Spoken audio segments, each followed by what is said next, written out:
Você eleito como presidente do Santos no dia 2 de janeiro, você já vai herdar uma continha salgada aí com o clube. Você não, você vai gerir uma conta negativa do Santos. Se fala aí que é quase 700 milhões, 500 e poucos milhões, enfim.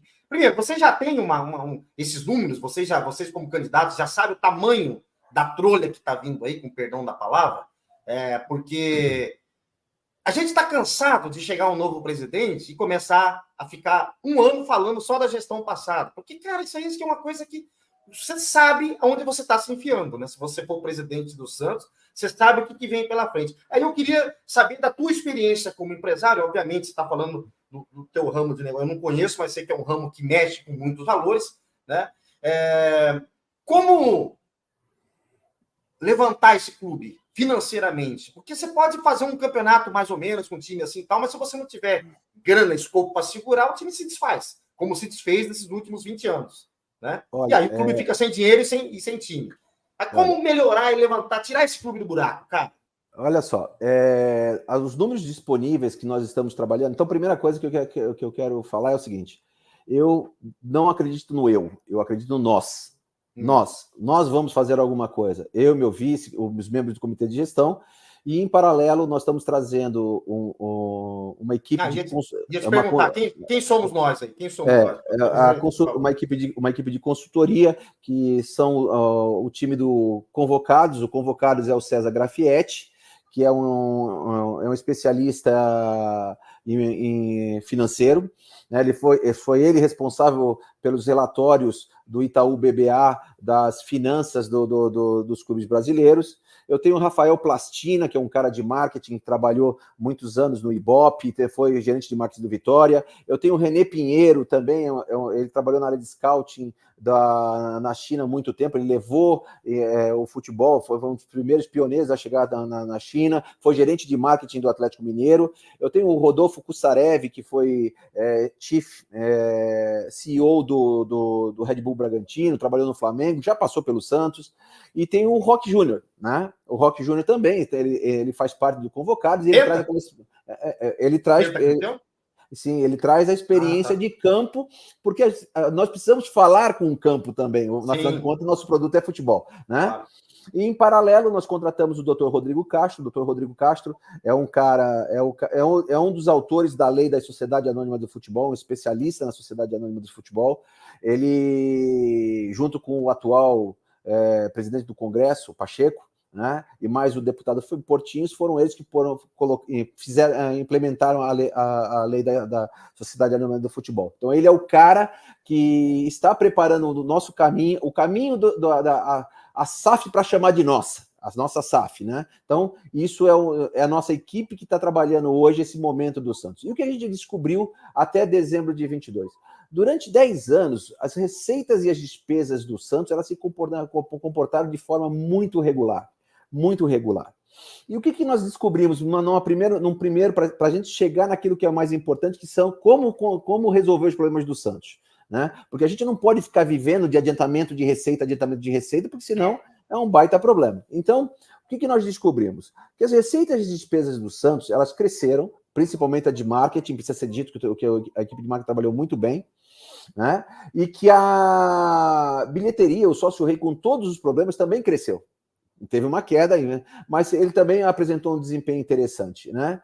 O que caiu foi a bilheteria. A bilheteria, sim, porque o Santos deixa de participar de competições, deixa de receber premiações, então isso afeta o fluxo de caixa. Mas você sabe que é interessante, se você fizer uma conta de receitas com vendas de jogadores, o Santos foi o time que menos aproveitou. O Santos deixou de faturar 200 milhões de reais em 10 anos de venda de jogadores. Por quê? Não cuidou direito da sua base. Quantos jogadores foram embora porque não tiveram o cuidado que precisava ter na base? Em 10 anos. Se você pegar um número, uma média linear de 25%, que é a média nesses 10 anos que representou contratações, venda de direitos, o Santos deixou de faturar em 10 anos 200 milhões de reais. Então, nós temos dois pilares fundamentais para trazer as coisas para um patamar que nós entendemos necessário para começar a superar essa fase financeira. A primeira, Vanderlei, o Santos precisa ter um DNA esportivo que guie o futebol. Tanto na base, da base ao futebol profissional. Quem fez isso? Atlético Paranaense. O que resulta isso? Contratações assertivas, desempenho e títulos ou premiações maiores que o Santos. Então, quando você tem o seu DNA estabelecido, você passa a contratar de forma assertiva treinador, o restante da comissão técnica, saúde, desempenho, scouting, captação, da base ao futebol profissional. Porque não faz o menor sentido o cara passar 10 anos... Você imagina o Rodrigo Góes, vamos fazer hipoteticamente, ele acabou de subir para o Santos em 2023. Ele dá de cara com o Paulo Turra. O que acontece com o futebol do Rodrigo Góes?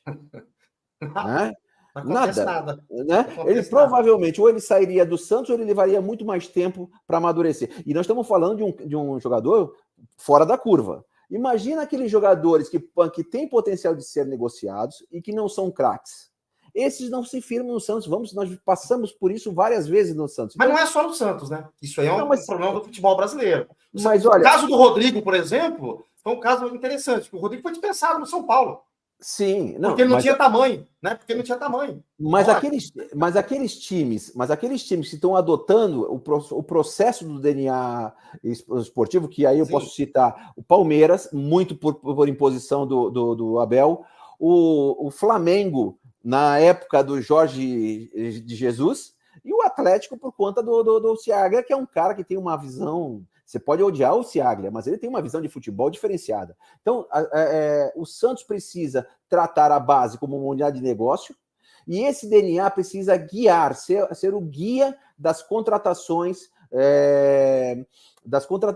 que levam à conquista de títulos. Então, por exemplo, o Santos, quando não vendeu o Pituca, aí não vamos nem falar se foi caro ou se foi barato. O Santos contratou o Pituca com 20 e poucos anos, 22 ou 23 anos, e conseguiu rentabilizar o Pituca. Então, e é isso que o Santos precisa. O Santos precisa ter uma estratégia, e essa estratégia tem que ser do clube, não pode ser do diretor da vez. Não pode ser do Falcão, não pode ser do Dracena, não pode ser do Chumbinho, tem que ser do clube. Quem entra, senta a bunda na cadeira de diretor de futebol do Santos Futebol Clube, ele precisa entender qual é esse DNA. E a partir daí, amigo, não importa quem chegar depois, ele vai sempre poder aproveitar como guia esse DNA que está sendo traçado para o Santos Futebol Clube. Essa é a receita do futebol e há muito tempo praticada pelo Barcelona.